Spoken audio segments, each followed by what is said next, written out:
Ben, je vous dirais que j'ai plusieurs rôles, plusieurs chapeaux. Donc, nous, au niveau de la culture, c'est qu'on s'assure qu'il y a un développement culturel qui est fait au niveau régional. Donc, c'est vraiment d'aller chercher des acteurs de différents milieux, de faire de la concertation, être sûr qu'il y a un développement culturel, être sûr que les projets qu'on développe ou encore les initiatives qu'on met de l'avant, être sûr que ça réponde aux besoins du milieu, mais aussi être certain que c'est fait dans un niveau et dans une optique régionale. Donc, la politique culturelle. Ben, en fait, peut-être pour expliquer un petit peu l'histoire de la politique culturelle, elle a été révisée en 2012. Donc, une politique culturelle, ça vient questionner le milieu sur les besoins et les orientations que la MRC doit prendre pour venir desservir le milieu. Donc, à ce moment-là, il y a eu des consultations publiques auprès des citoyens, auprès des organismes aussi culturels, des instances. Puis, à partir de là, on a réalisé une politique culturelle, on a réalisé aussi un plan d'action. Le plan d'action qui vient vraiment appuyer nos actions pour les 5 à 10 prochaines années. Donc, de quelle façon, nous, on veut orienter la culture sur le territoire, répondre aux besoins, comme on en parlait tout tantôt. Oui, le musée régional de Vaudreuil-Soulanges, sa vocation première, c'est une vocation reliée à la muséologie.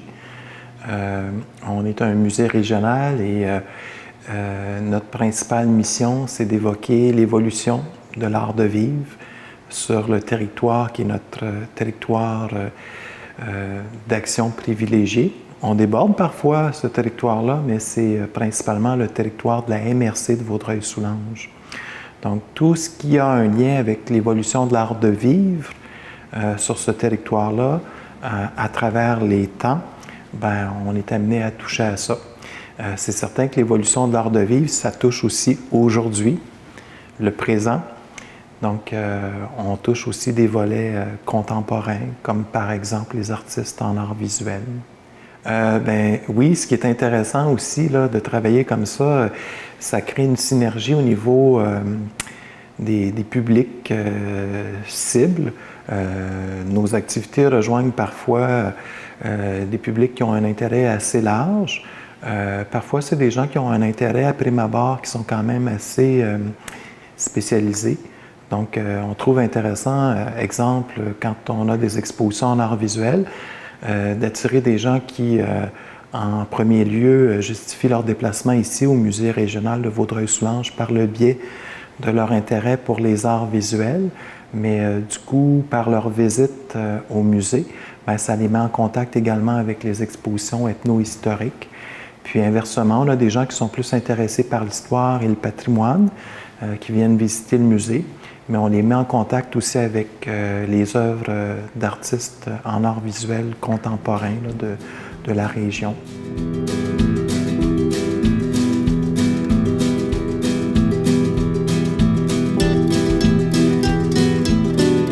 Mon rôle, en fait, c'est d'approcher les artistes semi-professionnels et professionnels, à les inviter, à exposer ici, les accompagner dans leur cheminement une fois qu'ils ont été sélectionnés.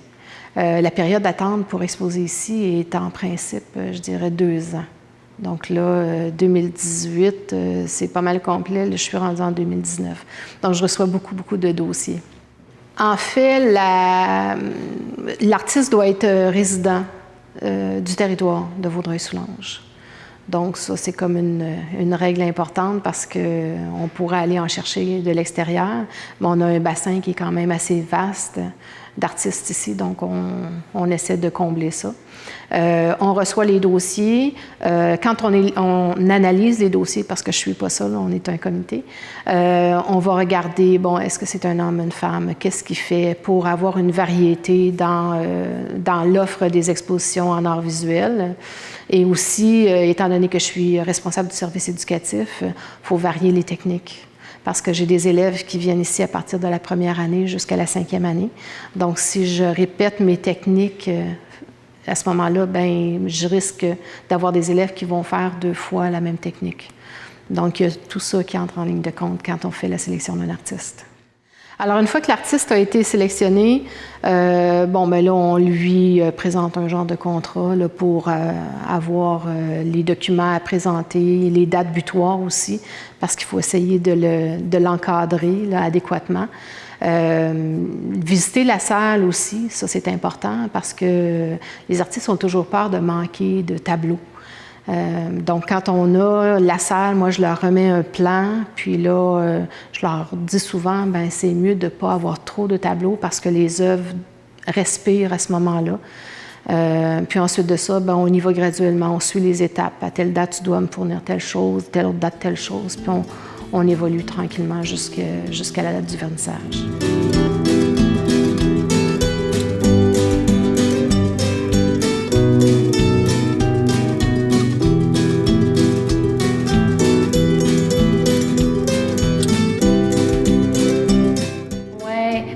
Je dis 5 à 10 ans, c'est parce qu'une politique culturelle, d'habitude, dans la normalité, elle devrait être révisée aux 5 ans, mais ça prend beaucoup de temps. On sollicite beaucoup de gens. Aussi, on veut aller questionner le milieu parce qu'on ne peut pas inventer une politique culturelle. Il faut aller à la base, il faut aller questionner les citoyens, les organisations culturelles, les organismes aussi. Pour répondre à leurs besoins à eux. Donc, ça ne se fait pas super rapidement. C'est de longues consultations, de longues étapes. Il y a aussi un comité de suivi qui travaille aussi. Dans notre cas, par exemple, ça s'appelle le Conseil de la culture. Donc, le Conseil de la culture, il est composé de différentes personnes, de différents milieux. Puis ce Conseil de la culture-là était et est encore notre comité pour la politique culturelle. Donc, c'est ça. Donc, la durée de vie, idéalement, ce serait 5 ans, mais elle peut être révisée à tous les 10 ans. Puis après ça, il y a tout un travail de comptabiliser ce qui a été fait, ce qui reste à faire, vers quoi on s'oriente. Est-ce que, le 10 ans, qu'est-ce qu'on avait mis comme action répond encore aux besoins du milieu? Est-ce que ça l'a changé? Probablement que oui. Puis aussi de voir toute l'évolution qui a été faite. Je veux dire, après 10 ans, il y a eu beaucoup de choses, beaucoup de changements, donc ça, c'est important de le voir aussi. Puis ça vient un petit peu justifier puis appuyer le pourquoi de cette grosse démarche-là, puis pourquoi on l'a fait finalement. Puis le Québec aussi est en train de réviser sa politique culturelle aussi. C'est un petit peu le même processus, mais à différentes échelles. Bien, en fait, puis qu'est-ce qui est intéressant, c'est que depuis quelques années, dans les municipalités, il y avait Valleyfield et les Beauharnois qui ont toujours eu, à mon souvenir, ou qui ont depuis très longtemps des responsables culturels, donc des coordonnateurs culturels dans leur municipalité. Par contre, ce qui est intéressant, c'est qu'il y a d'autres municipalités qui ont mis des gens au poste de coordonnateurs culturels et autres tâches pour développer le niveau culturel. Donc ça, c'est intéressant parce que on peut développer des projets culturels, mais avec les acteurs qui sont déjà en place. Donc ça, on voit que le milieu bouge. Les gens aussi, les municipalités sont intéressés et reconnaissent la culture comme faisant partie du bonheur des citoyens ou encore de contribuer à l'épanouissement du citoyen. Donc, ils mettent des gens en place et ils créent des postes pour eux. Puis après ça, nous, je trouve qu'au niveau de la MRC, notre rôle, c'est pas de venir... c'est de venir peut-être les appuyer, mais eux sont très autonomes, mais c'est de peut-être s'assurer que les actions qui sont faites sur tout le territoire, de savoir comment on peut les mettre en commun, comment on peut mettre ces actions-là en commun, puis après ça, de savoir comment on peut développer des projets au niveau, comme je disais tantôt, régional. Bien, ça, c'est vraiment un bon point, puis plus actuel que jamais. La mission ici au Musée régional de Vaudreuil-Soulanges, reliée à l'éducation, est comme centrale. On accorde beaucoup d'importance à cette mission-là. Puis, on a à cœur de maximiser toutes les retombées de ce volet-là éducatif du musée. Puis, souvent, c'est ça, ça vient pallier ou ça vient compléter vraiment l'offre en milieu scolaire. Par exemple, au niveau primaire, il y a beaucoup de commissions scolaires qui ont des choix à faire à cause de restrictions budgétaires, puis qui ne peuvent pas toucher toutes les formes d'art dans leur programme d'enseignement. C'est notamment le cas aussi ici. Il y a des actions qui se font en art visuel, mais moins que à d'autres époques. Donc, l'offre éducative au niveau des musées, des ateliers muséards, est vraiment un complément intéressant au programme éducatif offert aux enfants. C'est même central et les professeurs sont heureux de pouvoir s'appuyer sur les ateliers éducatifs du musée pour cet aspect-là.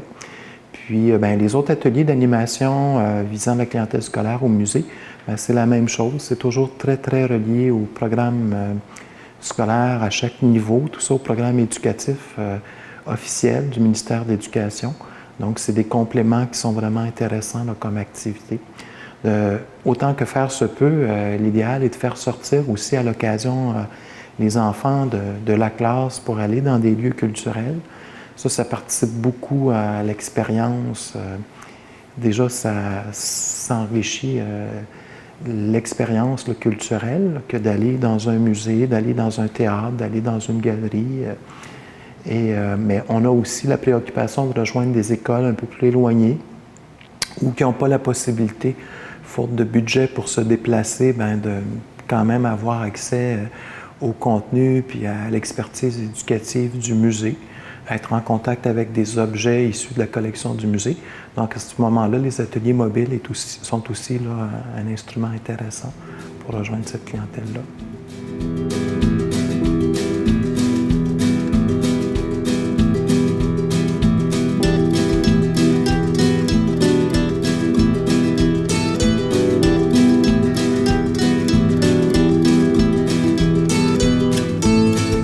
Moi, je le vois comme un beau problème. C'est sûr que c'est un beau problème de dire que, par exemple, pour une date donnée, il y a trop d'événements culturels.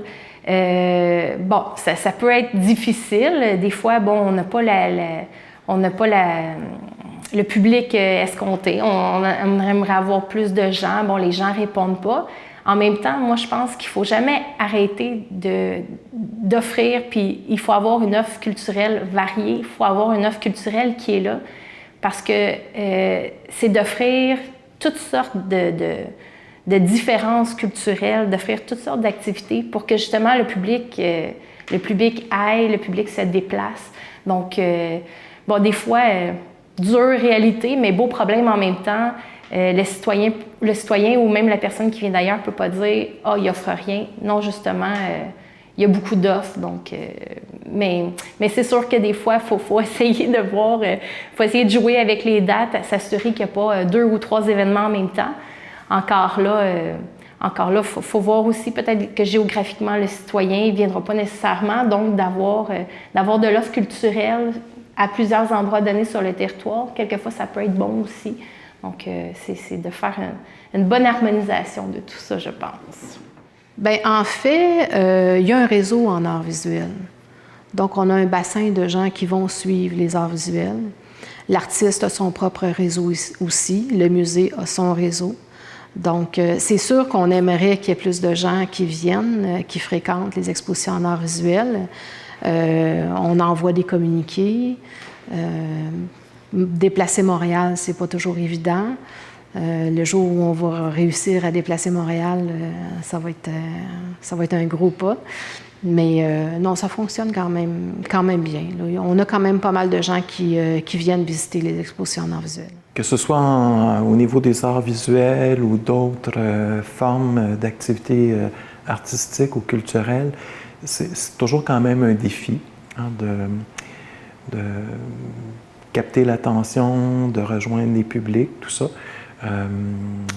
Ça se fait, mais l'offre est quand même multiple. On utilise des temps de loisirs qui sont quand même limités auprès des publics, tout ça. Et il faut trouver des approches originales. Puis le fait d'avoir une offre multiple, par exemple, comme dans un musée ici, ça nous aide beaucoup. Parce que, des fois, ça prend juste un prétexte pour faire sortir les gens de chez eux, puis de les mettre en contact avec des formes d'art ou des dimensions de leur patrimoine. Puis, une fois ce petit coup de pied-là derrière exercé, les gens sont heureux d'avoir vécu cette expérience-là, ce temps-là en lien avec soit l'œuvre d'un artiste ou des dimensions de leur patrimoine local ou régional. ce que je peux vous parler, c'est qu'en tant d'artiste, la MRC, nous, on essaie de travailler à assurer, pas assurer, mais à essayer une certaine rétention des artistes parce que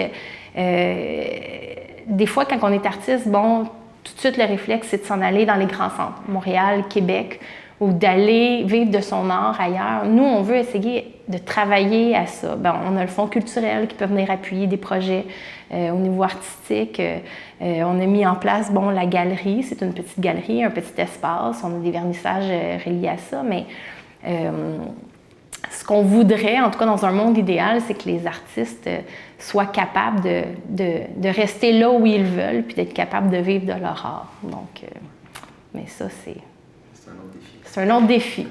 C'est en développement, mais je pense qu'il y a de belles choses qui se font, de belles initiatives, mais c'est sûr que la rétention des artistes, ça fait partie des lignes directrices de notre travail. Bien, il faut composer avec ça. C'est quand même intéressant d'être à proximité d'un grand centre urbain aussi effervescent en termes artistiques et culturels que Montréal.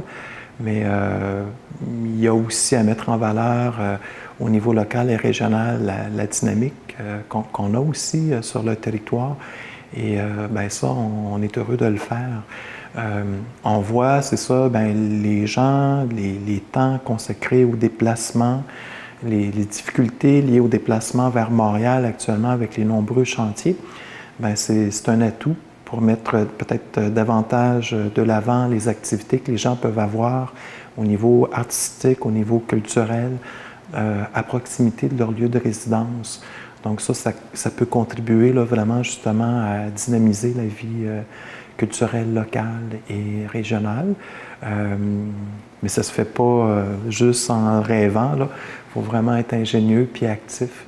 Il faut travailler aussi en concertation. C'est intéressant quand on peut, pour certains projets, travailler avec plusieurs partenaires, que ce soit du milieu culturel, que ce soit dans d'autres secteurs d'activité, le milieu économique, le milieu social, communautaire, tout ça. Donc, souvent, je parlais tantôt du prétexte pour générer l'expérience culturelle. Il peut venir du milieu culturel et artistique, comme il peut venir d'un autre milieu. Puis, ben, c'est ça, ce prétexte-là est vraiment des fois l'élément déclencheur pour ben, rejoindre des publics qui autrement auraient été peut-être difficiles à atteindre.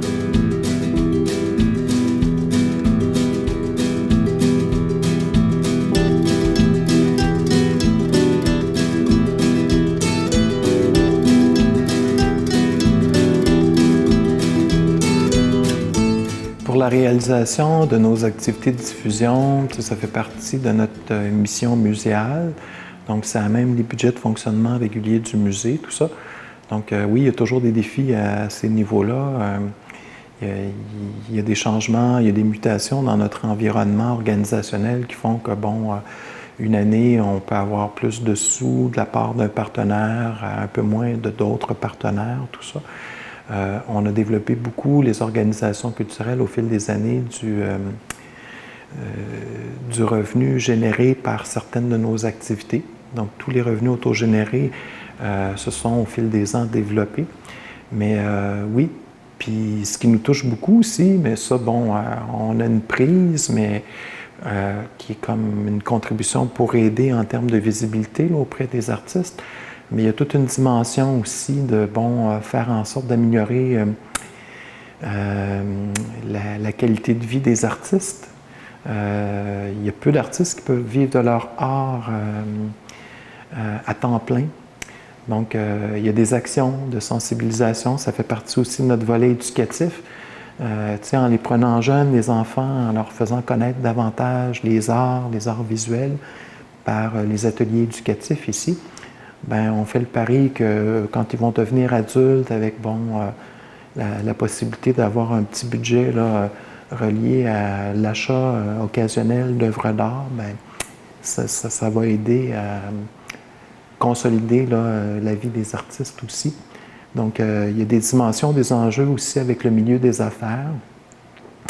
Faire comprendre au milieu des affaires que la création artistique c'est intéressant à appuyer. Dans un milieu qu'on veut dynamique, la création, c'est très important. Puis on voit souvent des liens, des passerelles vraiment intéressantes, des passerelles communes entre les créateurs puis les entrepreneurs.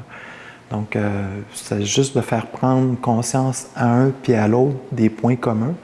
Puis, ça fait en sorte que là, à ce moment-là, on développe des atomes crochus entre ces deux milieux-là. Puis, ça peut, à l'occasion, générer des actions, des débouchés intéressants pour les artistes là, dans une région. Là. Mais je pense que l'art visuel, c'est essentiel. C'est bien beau le français, c'est bien beau les mathématiques, c'est beau le cinéma, mais l'art visuel, je pense que ça fait partie de notre vie, de notre quotidien. Peut-être qu'on s'en rend juste pas compte. D'être entouré de belles œuvres d'art, d'encourager aussi les artistes, hein, parce qu'ils mettent beaucoup de temps, beaucoup d'efforts. Donc, acheter une œuvre d'art, de la mettre dans son bureau, ça, c'est intéressant pour tout le monde. Oh mon Dieu, pourquoi c'est important? Pour la vitalité, absolument. Je veux dire, un citoyen qui vient s'établir dans une municipalité, la culture, c'est pas palpable, mais ça fait partie de l'épanouissement du citoyen. Le citoyen, dans sa ville, dans sa municipalité, pardon, ce qu'il veut faire, bon, c'est sûr qu'il veut vivre, mais il veut consommer, ne serait-ce que aller à la bibliothèque. Donc, d'avoir une bibliothèque qui est super dynamique, qui tient des heures de compte, des activités qui soient en lien avec le livre ou autre, qui ait des panneaux d'interprétation qui relatent l'histoire de la construction de sa municipalité, qui ait une fête familiale avec un volet culturel, qui ait des artistes qui viennent exposer. Je veux dire, la vitalité culturelle, ça fait partie de nous. On ne peut pas passer à côté. Moi, c'est sûr que par mon emploi, je travaille dans le milieu culturel, donc j'en vois c'est absolument essentiel. Moi, je ne pourrais pas vivre sans culture. Puis je pense que c'est en questionnant les gens, la culture, ça fait partie de notre vie de tous les jours sans même qu'on s'en aperçoive. Donc moi, pour chaque exposition en art visuel, je dois trouver un partenaire financier ou 2 partenaires financiers. Donc, quand je commence mon année, là, je sais exactement mes expositions, puis j'essaie d'y aller par affinité aussi. Donc, je vais approcher un commanditaire, pensant que oui, je pense qu'il va aimer cette exposition-là, parce que pour moi, c'est important aussi que le commanditaire, le partenaire financier aime l'artiste, aime ce que l'artiste fait, en fait. Mais oui, c'est de plus en plus difficile de trouver des partenaires financiers parce que il y a beaucoup de demandes de divers secteurs d'activité. Donc, il faut travailler fort pour ça. Oui, c'est de plus en plus intégré dans plusieurs dimensions de nos vies. On voit le milieu municipal, entre autres, c'est beaucoup ouvert, a investi beaucoup plus au fil des ans dans les dimensions culturelles de sa mission là, municipale. Les MRC aussi, tout ça. Donc, chaque époque a ses défis. Au niveau muséal, toute la question du développement des contenus virtuels, tout ça, ça nous interpelle beaucoup, hein, les gens de musée. Ça fait en sorte qu'on s'ajuste, puis ça représente des opportunités, mais des fois, c'est des gros changements qui peuvent être, qui peuvent devenir des menaces si on ne s'ajuste pas. Donc là, c'est ça, il faut faire des choix, il faut demeurer ouvert à ces nouvelles possibilités-là. Puis bien des fois, ça représente des défis, surtout pour de petites organisations culturelles qui n'ont pas toujours des gros moyens là, pour faire face à ces nouvelles technologies-là de diffusion. Oui, c'est ça. Oui, le gros défi, c'est de la faire connaître. Puis, d'avoir l'attention des médias locaux et régionaux là, c'est intéressant. J'apprécie d'ailleurs l'occasion qui est offerte là, par le biais de votre émission, Mathieu. Mais c'est un gros défi de faire connaître. Les gens, la majorité des gens ne soupçonnent pas la quantité et la qualité de l'offre qu'on a sur notre territoire. Il y a des choses qui passent sous le radar bien des fois et qui sont pourtant très intéressantes. Donc ça, c'est un défi. Faut travailler parfois aussi conjointement pour aller chercher des outils ou des moyens pour se rendre plus visibles, les organismes culturels. Donc ça, il y a des actions qui se font à ce niveau-là. Ça se fait peut-être de façon plus naturelle depuis plusieurs années au niveau des intervenants touristiques, parce que les lieux culturels participent aussi à la dimension touristique. Au niveau culturel, ben, on est en apprentissage là, de travailler plus à la promotion conjointe des institutions culturelles du milieu, des artistes du milieu.